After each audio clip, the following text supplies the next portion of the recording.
Maonyesho haya ya 88 mwaka huu naona yamechukua sura mpya kwenye mikoa yetu hii mitatu ya kanda kaskazini, yani Arusha, Manyara na Kilimanjaro.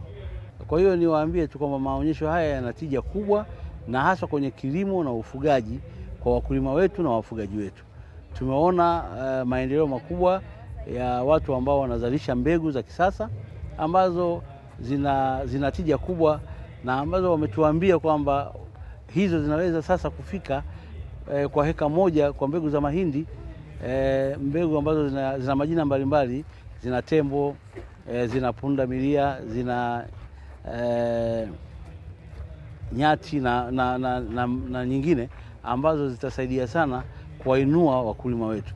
Na wametuambia kwamba kwa heka moja tunaweza tukapata sasa kwa mbegu hizo mpaka gunia 50, ambazo kwa kweli tukifika kipindi hicho sasa cha gunia 50, sisi na wenzetu wa Ruvuma na mikoa ya kusini tutakuwa tunashindana nao.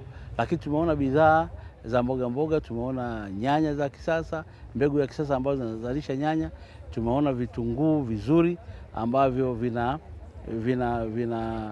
mbegu zake ziko tofauti. Kuna vitunguu vidogo na kuna vitunguu vikubwa ambavyo pia vina thamani kubwa sana, wakati kama vitatoka vizuri vitauzwa. Lakini tumekwenda kwenye banda la Taha, tumeona mafanikio makubwa ambayo yanapatikana kwenye lile banda na katika maeneo mengine. Lakini kwenye ufugaji tumetembelea mabanda mbalimbali ya ufugaji ya halmashauri zetu, lakini tumetembelea banda la mfanyabiashara mmoja, ndugu Akram, ambaye yeye anafuga kule Siha.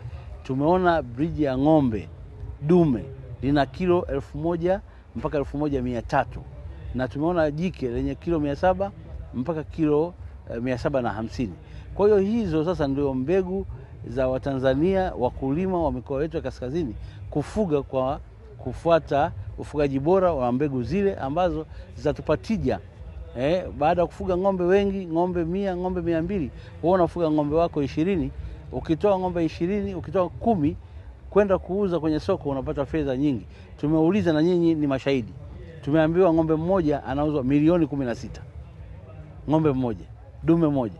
Sasa milioni 16 umeuza ng'ombe wangapi? Hawa wadogo ambao tunawapeleka. Kwa hiyo nitoe wito kwa wananchi wenzangu wa kanda kaskazini, kwa mikoa ya Manyara, mkoa wetu wa Arusha na mkoa wa Kilimanjaro kujitokeza kwa wingi katika hizi siku zilizobaki.